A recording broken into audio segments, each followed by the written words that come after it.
mysterious.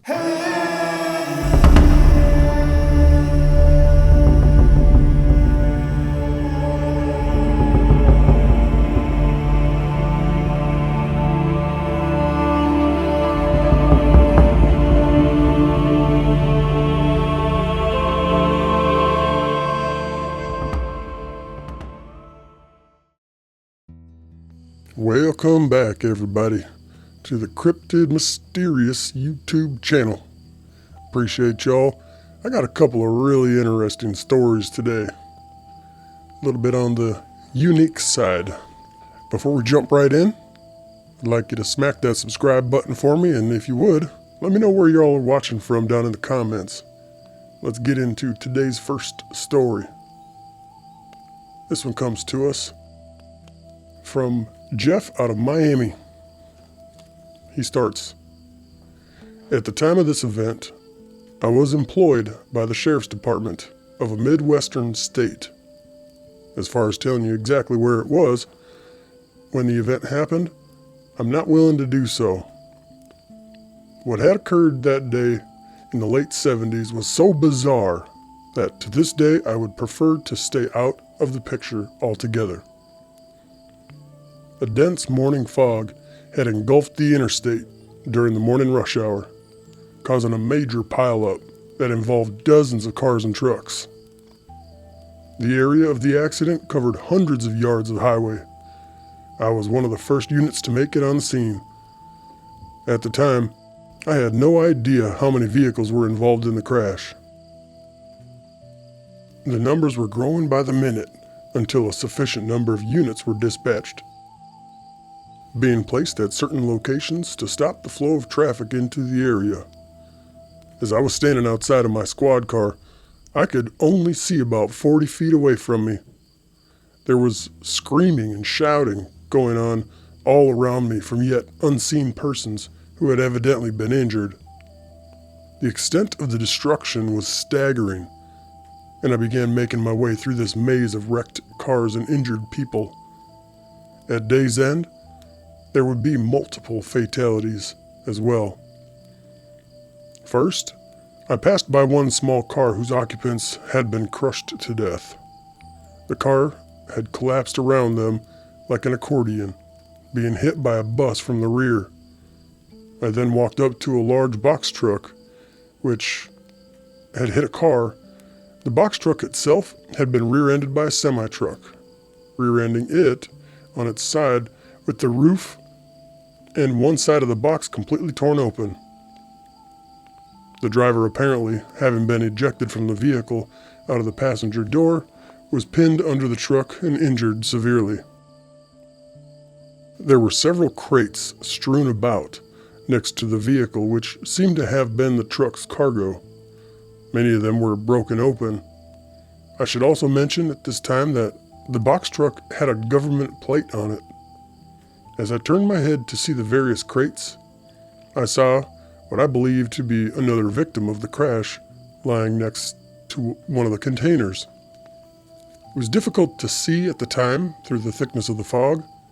As I walked nearer to the victim, my eyes became briefly fixated on the design of this container. It appeared to be aluminum and insulated in some way, having been smashed open in the collision. This aluminum container that the body was laying nearest to was empty and was larger than the size of your typical coffin. What happened next haunts me to this very day. As I drew closer to what I thought was a human, I realized that it was actually a Bigfoot. I could tell this was not a mannequin or a toy, doll, or anything of that kind. Using my handkerchief as a glove, I grabbed the arm and lifted it up, feeling the substantial weight. This beast was obviously dead before the crash, its body having been thrown from the container and landing on the shoulder of the road. It wasn't emitting any odor, so I assumed it was embalmed or something of that sort for preservation. As the morning progressed, many more units and emergency personnel of all sorts were showing up on the scene. I had the unfortunate task of telling my desk sergeant that we'd also had a Bigfoot to take care of. You can't even begin to imagine what was said back and forth between the two of us after I had breached the subject of the dead Bigfoot. A number of vehicles had shown up from the coroner's office to take care of the dead. It was a short time later when a large black van arrived at the scene, accompanied by 2 black sedans. As these men exited their vehicles, all they wanted to know was where the Bigfoot was. By this time, the fog had fairly dissipated, and a number of people had seen the Bigfoot on the ground and were commenting on it. One of the men from the black sedans shouted out, "Who found the Bigfoot?" I heard him and walked right over. I told him that I had found it early on in the crash, and I walked them over to where it was laying. 3 of the men immediately set a perimeter, not allowing anyone else to come near. Soon after, they asked me to leave as well. The black van made its way over to where the Bigfoot was laying, and a group of men wearing hazmat-type suits struggled to get the beast into the van.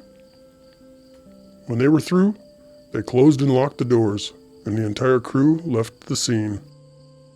Nothing else was ever said or heard about the event regarding this creature, but I can tell you emphatically, what I saw that day was a Bigfoot and nothing less. Well, that's a pretty neat story if you ask me. I will say, though, I've heard stories like this before, but I don't know. What do you think? Is it far-fetched? I mean, yeah, it could be easy to make something like that up, but I don't really see a motive for that. Why would somebody want to make a story up like that if they're not getting anything out of it? Cool story either way. What do y'all think? Sound real enough? Let's move on to our second story of the day. This one comes to us from Johnny, a resident of Pennsylvania.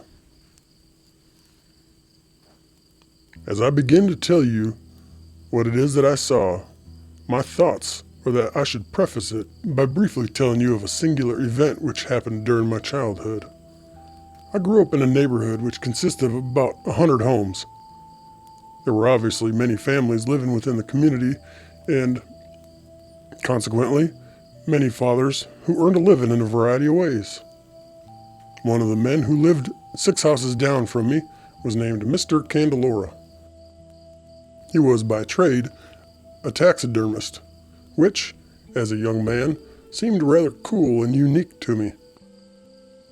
I had a habit at the time of going into the woods with my BB gun and shooting birds and squirrels. It's something that I wouldn't even consider doing now, but at the time I didn't care. One day, I had shot a blue jay, and the thought entered my mind that I'd like to have it stuffed.